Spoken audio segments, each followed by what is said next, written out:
This CNN podcast is brought to you by Johnson & Johnson. At Johnson & Johnson, we believe nursing is the essence of caring.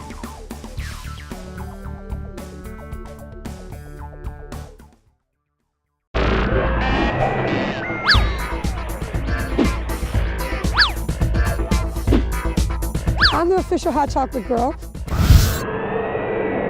Hello and welcome to CNN's News of the Absurd. I'm Jarrett Bellini and the equinox is finally upon us. Yes, it's springtime. Oh, it's so hot. I'm taking off my shirt. No! Don't do it! Oh, gross! Put it back on! Alberto loves it!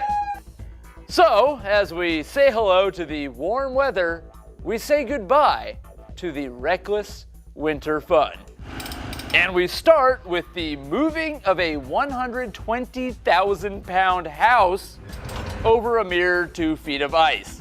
A practice also commonly known as smiling in the face of death. A 60-ton fish house, that'd be something for whales, I guess. But it's not a fish house, it's a real house, slowly, carefully being rolled across White Bear Lake in Minnesota. And step one was placing the entire house on wheels. It's the first time we moved a house across the ice that I have done it. My dad did it about 40 years ago. He wasn't so successful though. What happened? It fell through. You're all gonna die. But amazingly, they didn't. And the entire process of successfully crossing the lake only took less than an hour. To which Death replied, "Oh, I'm sorry, I was watching Nancy Grace." From the boat landing, the house still had 4 or 5 blocks to go before finally settling into its new location.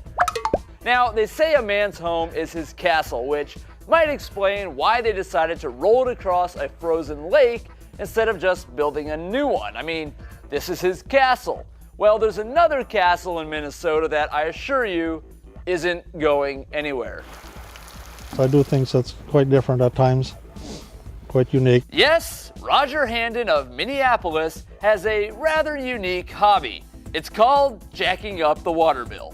It's supposed to be a dragon. The original intent this year was supposed to be dragon. Sort of, but whatever it is, you can't deny that Handon's castle is an impressive amount of ice, supported by a base of rebar, towering over his backyard at 35 feet. It's scheduled to melt sometime later this decade. Even more impressive, though, is the technology. 24 hours a day, 7 days a week, Handon's homemade cannon sprays water on his castle and is controlled by software he created, earning him his rightful spot as one of the nerds of the round table. They can meet inside his castle. And do the neighbors think he's nuts? Oh, I guess so.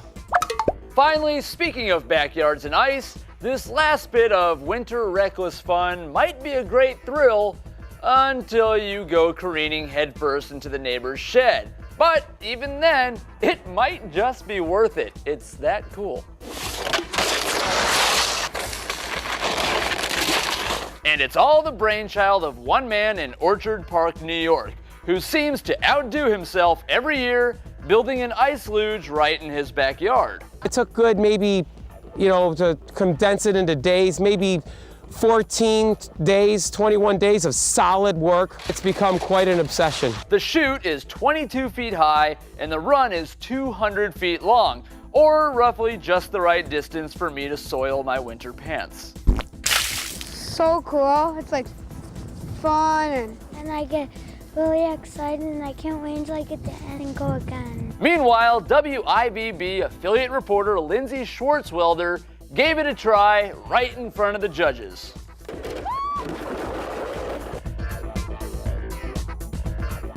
Experts say she should have won, but was robbed by a corrupt French judge. Oui, oui! Well, that's all for this edition of News of the Absurd. I'm Jarrett Bellini. You enjoy your spring, and I'll keep my shirt on. No, I won't.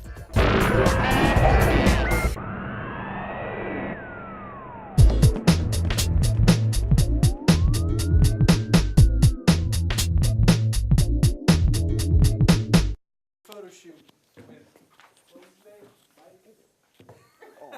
Did that really happen? You know we'll be able to put that in slow motion, and that's going to be our nugget.